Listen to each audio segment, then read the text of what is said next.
ज्ञानेश्वरीची अविटगोडी चाखू इच्छिणाऱ्या सर्व श्रोत्यांना आमचा नमस्कार. सर्व श्रोत्यांनी पूर्ण चित्त एकवटून ध्यानस्थ बसून डोळे मिटून शांतपणे ज्ञानेश्वरीच्या ओव्यांचा आस्वाद घ्यावा ही नम्र विनंती. ज्ञानेश्वरी प्रत्येक ओवीचा मराठीत अर्थ याचे सर्व व्हिडिओची प्लेलिस्ट डिस्क्रिप्शन बॉक्समध्ये दिली आहे.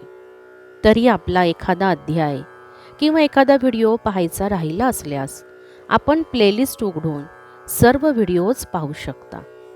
तसेच येणारे सर्व नवीन व्हिडिओज पाहण्यासाठी आपण चॅनल सबस्क्राईब करू शकता.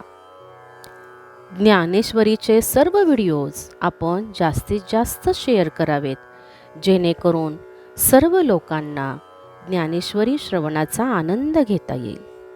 अध्याय 18 सर्व गीतार्थ संग्रह योग भाग 9.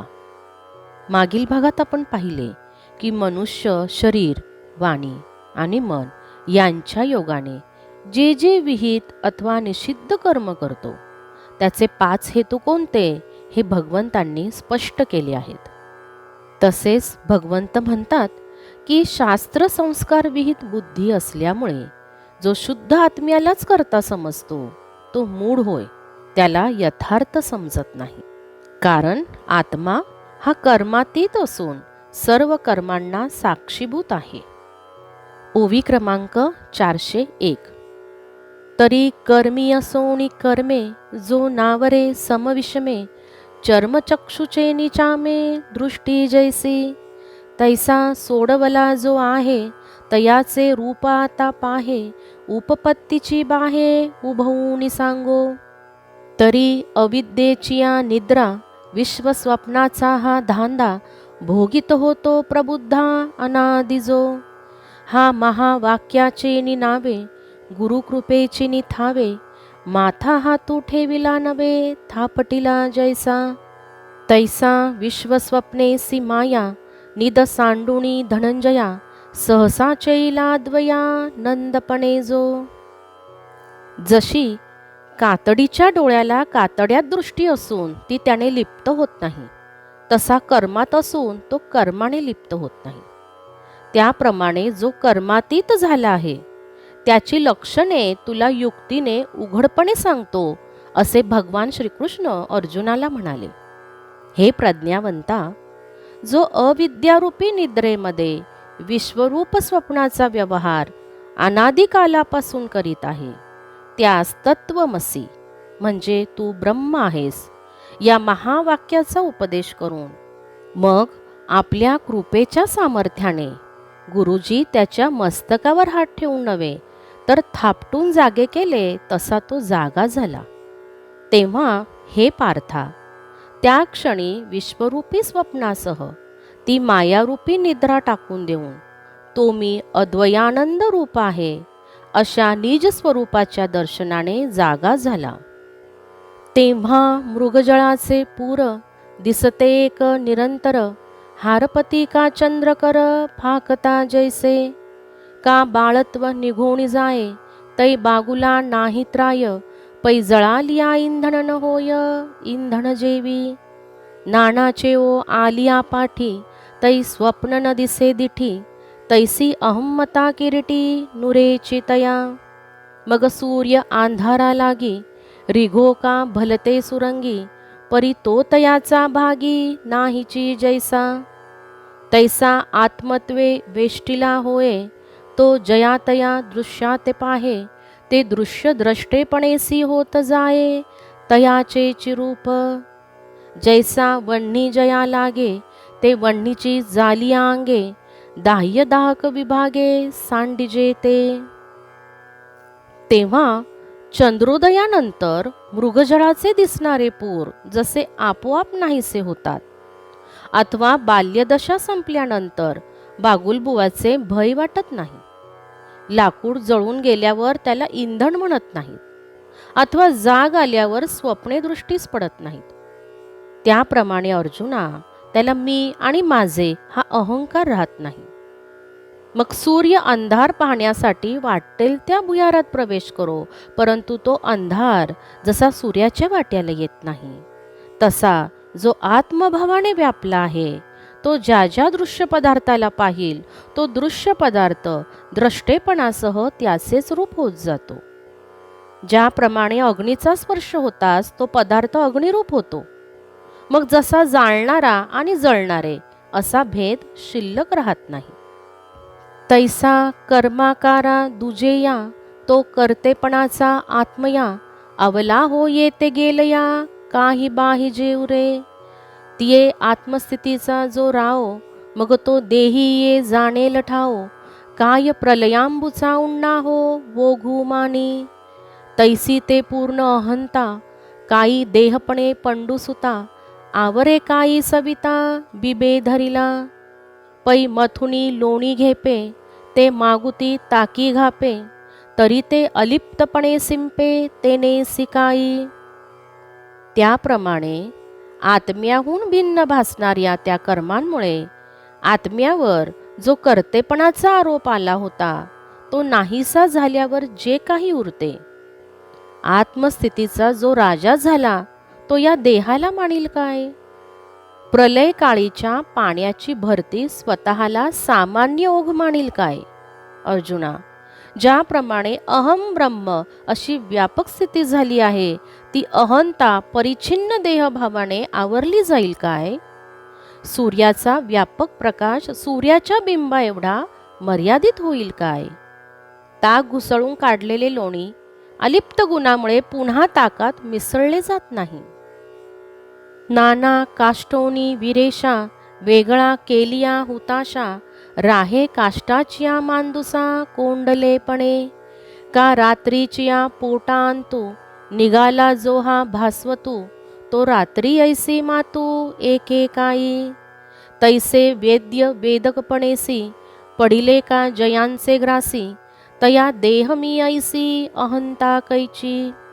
आणि आकाशे जेथे जेथुनी, जाई जे तेथ असे भरोणी, म्हणून ठेले कोंदोणी आपे आप. तैसे जे तेणे करावे, तो तेची आहे स्वभावे, मा कोणे कर्मी वेठावे करतेपणे. हे वीरपुरुषा, लाकडातून घर्षणाने अग्नी वेगळा काढला आणि नंतर तो पुन्हा लाकडात कोंबून ठेवला तर तो त्या स्थितीत राहील का? किंवा रात्रीच्या उदरातून तेजोनिधी जो सूर्य तो बाहेर पडतो, तो रात्र ही गोष्ट कानांनी ऐकेल काय? ज्याच्या ठिकाणी जाणणारा आणि जाणण्याची वस्तू ऐक्य पावले आहेत त्याला मी देह आहे असा गर्व कोठून असणार? आकाश ज्या जागेपासून जेथे जेथे जाते तेथे ते भरलेलेच असते, कारण ते आकाश स्वभावतः सर्वत्र व्यापकपणे पसरलेले असते. त्याप्रमाणे त्याने जे जे करावे ते त्याचे आत्मस्वरूपच असते. मग कोणत्या कर्माच्या कर्तेपणाचा अभिमान धरावा? कारण कर्म हे स्वरूपाहून वेगळे नाही. नुरेची गगनाविन ठाओ, नोहेची समुद्रा प्रवाहो, नुटीची ध्रुवा जाओ तैसे जाहले. ऐसेनी अहंकृती भाओ, जयाचा बोधी जाहला वाओ, तरी देहाजव निर्वाहो तव आथी कर्मे. अगा वारा जरी वाजोणी वोसरे, तरी तो डोल रुखी उरे, का सेंदे द्रुती राहे कापुरे वेचलेनी. का सरले या गीताचा समारंभू, न वचे राहवलेपणाचा क्षोभू, भूमी लोळून गेली आंबू वोल थारे. आकाशाशिवाय कोठे रिकामी जागा नाही, समुद्राला प्रवाह नाही, ध्रुव नक्षत्राला जागा सोडून जाता येत नाही, तशी त्याची स्थिती झालेली असते. अशा प्रकारे त्याला आत्मज्ञानाच्या योगे कर्माच्या कर्तेपणाचा अभिमान निरर्थक वाटत आहे. त्याचा देह पडेपर्यंत त्याच्याकडून कर्मे होतात. अरे अर्जुना, वारा वाहून बंद झाला तरी वाऱ्याने उत्पन्न झालेला कंप झाडाच्या ठिकाणी राहतो. कापूर संपला तरी त्याचा सुवास करंडीत राहतो. गायनाची बैठक संपली तरी गायन ऐकून मनाला झालेला आनंदाचा भर कमी होत नाही. पाणी जमिनीवरून वाहून गेले तरी ओल दीर्घकाळ राहते. अगा मावळलेनी अर्के, संध्येची भूमिके, ज्योतिदीप्ती कौतुके दिसे जैसी. पै लक्ष भेदलिया हावरी, बाण धावेची तववरी, जव भरली याती उरी बळाची ते. नाना चाकी भांडे झाले, ते कुंभारे परते नेले, परिभ्रमेची ते मागिले भोवंडिलेपणे. तैसा देहाभिमान गेलिया, देह जेणे स्वभावे धनंजया, झाले ते अपैसया चेष्टवीच ते. संकल्पे विन स्वप्न, न लाविता दांगीचे बन, न रचिता गंधर्व भुवन उठी जैसे. आत्मयाचेनी उद्यमे विन, तैसे देहादि पंचकरण, होय आपण या आपण क्रिया जात. अर्जुना, सूर्यास्त झाला तरी सूर्यबिंबाचे तेज बराच वेळ दिसते, अथवा लक्षभेद झाला तरी आत गतीचा जोर असेपर्यंत बाण पुढेच जातो. चाकावर तयार झालेले मडके कुंभाराने काढून घेतले तरी पूर्वी दिलेल्या गतीप्रमाणे चाक फिरतच राहते. देहाभिमान गेल्यावरही अर्जुना, ज्या गुणांनी देह निर्माण झाला आहे ते गुण त्या देहाकडून आपोआप क्रिया करविणारच. संकल्पाशिवाय स्वप्ने पडतात, न लावता अरण्यात वनस्पती उगवतात, रचना केल्याशिवाय आकाशात गंधर्वनगरे निर्माण होतात. त्याप्रमाणे आत्म्याच्या संकल्पाशिवाय देहादी 5 कारणांकडून आपोआप अनेक कर्मे निर्माण होतात. पै प्राचीन संस्कारवशे, 5ही कारणे सहेतुके, कामविजती गानेके कर्माकारे. तया कर्मा माझी मग, संहरो आघवे जग, अथवा नवे चांग अनुकरो. परी कुमुद कैसे निसुके, ते कमळ कैसे फाके, ही दोन्ही रवी न देखे जया परी. का विजू वर्षोणी आभाळ, ठिकरिया तो भूतळ, अथवा करू षाडबळ पर्जन्य सृष्टी. परी तया दोही ते जैसे, नेणिजेची का आकाशे, तैसा देहीच जो असे विदेह दृष्टी. परंतु प्रारब्ध संस्कारामुळे शरीर वाचादी हेतूसह देहादी 5 कारणांकडून अनेक प्रकारची कर्मे होतात. मग त्या कर्मवेगात सर्व जगाचा सर्वनाश हो, अथवा नवे जग निर्माण हो. परंतु कमल जसे सुकते आणि कसे उमलते हे आपल्यापासून होणारे दोन्ही परिणाम सूर्य जाणत नाही, अथवा मेघातून विजेचा वर्षाव होऊन पृथ्वीचे तुकडे तुकडे होत, अथवा मेघ पर्जन्य वर्षाव करून सगळी पृथ्वी हिरवीगार करो, या दोन्हीची आकाशाला जाण नसते. तसा तो देहाभिमानरहित पुरुष देहात असून अलिप्त स्थितीमध्ये असतो. तो देहादिकी चेष्टी, घडता मोडता हे सृष्टी, न देखे स्वप्न किरीटी चेईला जैसा. एरवी चामाचे डोळेवरी, जे देखती देहीची वरी, ते कीरतो व्यापारी ऐसे चिमाणिती. का तृणाचा बाहुला, जो आगरा मेरे ठेविला, तो साचची राखता कोल्हा मानिजेना. पिसे नेसले का नागवे, हे लोकी घेऊणी जाणावे, ठाणोरियाचे मवावे आणखी घाय. अर्जुना, जसा झोपेतून जागा झालेला मनुष्य स्वप्न पाहत नाही, त्याप्रमाणे देहादिकांच्या कर्मांनी सृष्टी घडली अथवा मोडली तरी त्याला विदेह दृष्टी याची वार्ता नसते. एरवी हा देहधारी आहे असे जे चर्मचक्षूंनी पाहतात, म्हणजे डोळ्यांनी पाहतात, ते खरोखर तो कर्म करणारा असेच मानतात. अथवा गवताचे बुजगावणे करून शेताच्या बांधावर ठेवले तर कोल्हा त्याला खरा रखवालदार समजत नाही का? वेडा मनुष्य वस्त्र नेसलेला आहे की वस्त्रहीन हे इतरांनी जाणून घ्यायचे त्याला भान नसते. युद्धात पराक्रम गाजविणाऱ्या वीरांच्या देहावरील घाव दुसऱ्यांनी मोजायचे आणि त्याचे शौर्य जाणून घ्यायचे. का महासतीचे भोग, देखे किर सकळ जग, परी ते आगिना आंग ना लोकू देखे.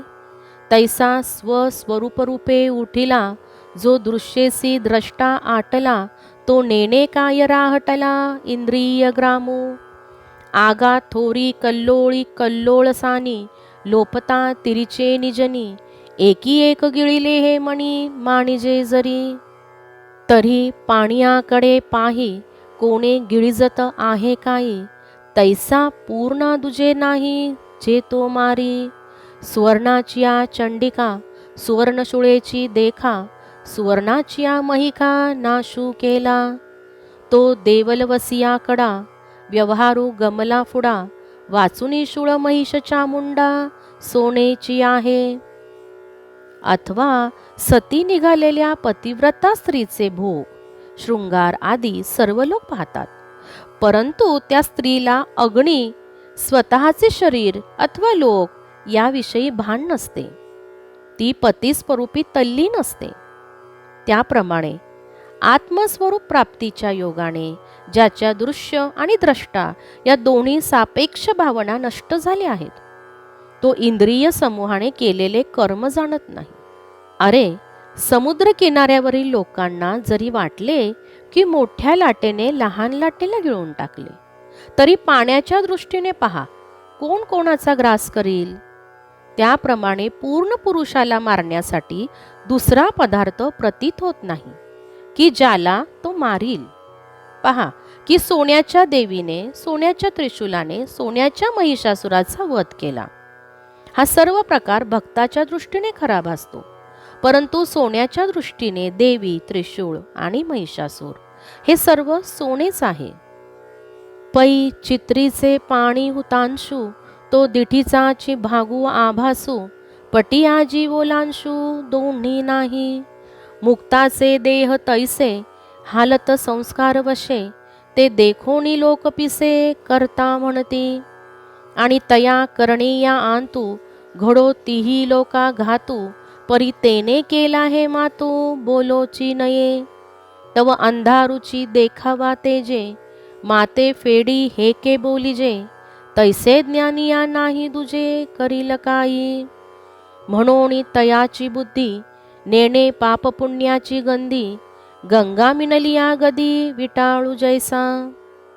तसेच चित्रात दाखविलेले पाणी आणि अग्नी हा केवळ दृष्टीचा भास आहे, कारण ज्या वस्त्रावर हे चित्र काढले आहे त्याला अग्नीचा स्पर्श नाही आणि पाण्याचा ओल्लेपणा नाही. त्याप्रमाणे मुक्त पुरुषाचा देह पूर्व कर्मसंस्काराने कर्म करीत असतो. मूर्ख लोक ते बघून त्याला कर्माचा कर्ता असे म्हणतात. म्हणून तो कर्म करीत असता त्रैलोक्याचा घात झाला तरी तो त्याने केला असे म्हणू नये. अहो, अंधार आधी प्रकाशाला पाहीन आणि मग त्याचा नाश करीन असे म्हणणे किती बरोबर आहे.